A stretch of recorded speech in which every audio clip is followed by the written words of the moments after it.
First, there are consultants who undertake a gap analysis of the unit. They develop a manual, provide documentation, and they also provide assistance in implementation of the standards. Internal audit is then undertaken by them, and then the certification body comes in, which undertakes another audit and issues a certificate. That's it. Thank you. Now, if you have any questions, I'd like to.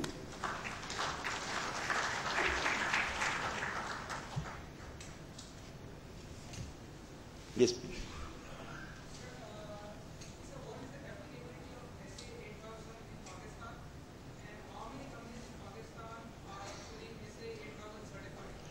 Well, this is something that I said is a requirement of the importers, right? Under this project, we have already certified 90 companies and 90 are in the pipeline.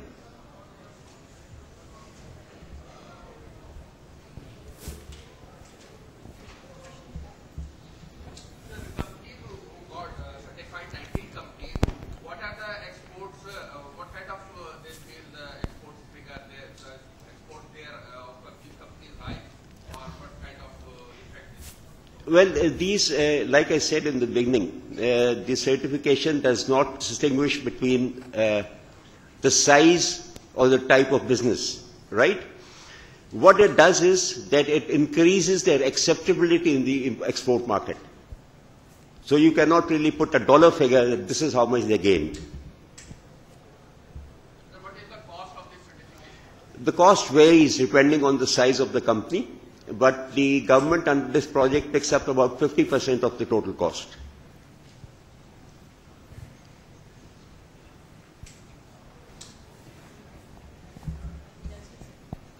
Thank you.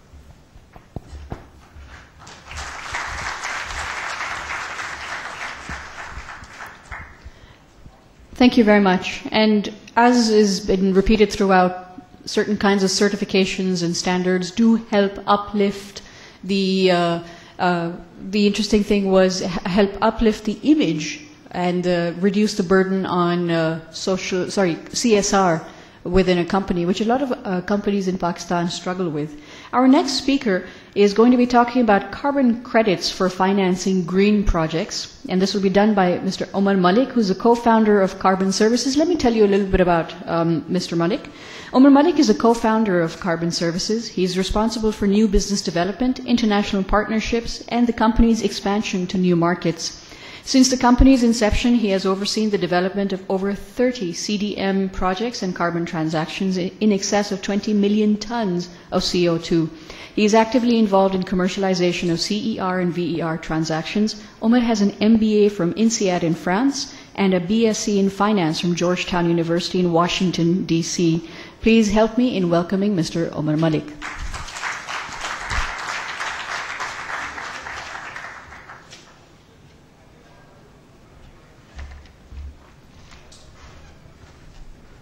Assalamu alaikum. Thank you, Rabia, for the introduction. Thank you all for staying after lunch to listen to what I have to say. The topic that I was given to present to you all today was carbon credits for financing green projects. Some of you may have heard about carbon credits. Others may still think it's somewhat of a pipe dream. Maybe it's true, maybe it's not. You may not believe in it. I'm here to just tell you how the scheme works and how it can help Pakistani industries make environmentally friendly projects a bit more profitable. Why do you need the Clean Development Mechanism? Carbon credits originates from a scheme which is known as the Clean Development Mechanism, which is run under the Kyoto Protocol. But why do you need it? Just a reality check. Global temperatures in the last 100 years have risen far more than anything in the history of mankind.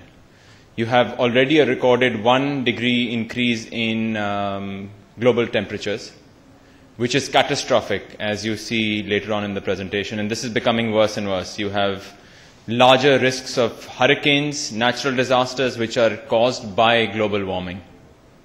You saw Pakistan's own floods last year and the disastrous impact of those floods. Take a look at this presentation. This is how the Arctic ice looked like from the 1979 to the 2000 time frame. That's the orange line. The white one is what it looks like in 2008. It's a 38% decrease in the Arctic ice, which means when you have 1 degree rise in global temperatures, this is what it can do to your poles. Here on the left side is a picture in Sindh. This is a high efficiency irrigation system. The height of this system is 28 feet. This is the same system during the floods.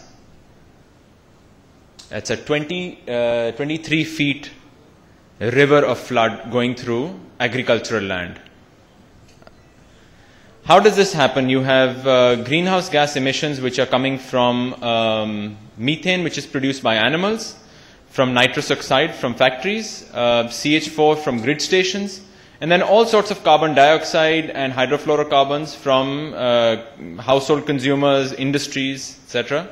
This is going out into your ozone layer and depleting the ozone layer, which is causing this rise in global temperatures.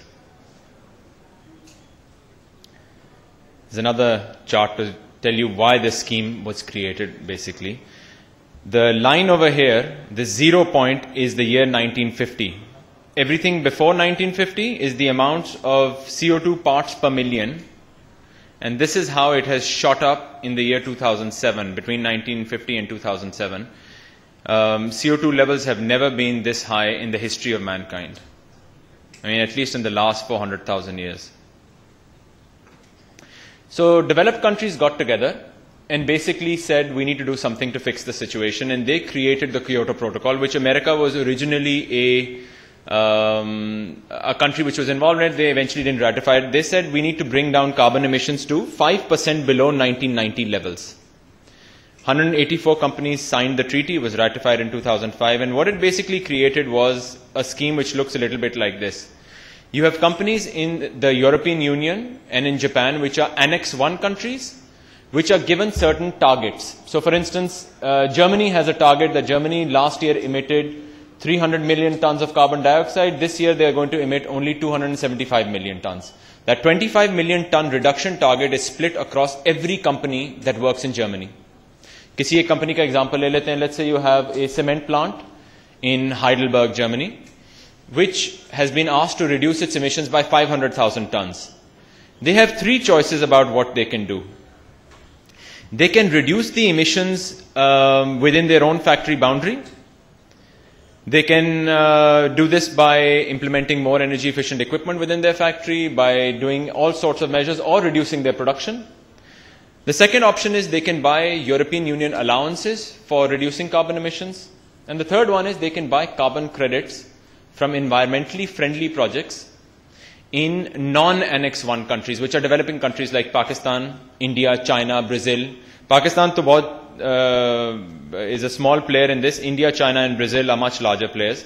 So if you look at this situation, it would look something like this, that you have a company which has a certain number of emission reduction targets to meet, which would look something like this. And then it would get carbon emission reductions from a Pakistani, Indian or Chinese project. It would buy those emission reductions from an environmentally friendly project that has happened in this country. So I'll give you an example. We have a client, Maple Leaf Cement, which is setting up a waste heat recovery power generation system. What happens is they have exhaust heat going out of their clinker cooler and their kiln. They recover that heat, put it into a waste heat recovery boiler, generate steam and hence electricity, extract 15 megawatts of clean power from waste heat. इस बिजली बनाने के लिए उनको कोई और fuel नहीं जलाना पड़ता. Whatever fuel they save, we calculate the potential carbon emissions that would have come from that fuel, and they can apply for about 50,000 tons of carbon credits every year. Those 50,000 tons can be sold to this company in Germany to balance its equation.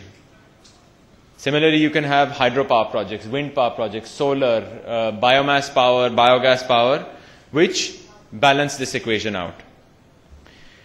59% of all CDM projects in the world, by the way, this is close to 100 billion euros, this industry. 59% are energy-related projects, including renewable energy. 17.19% are waste-related projects.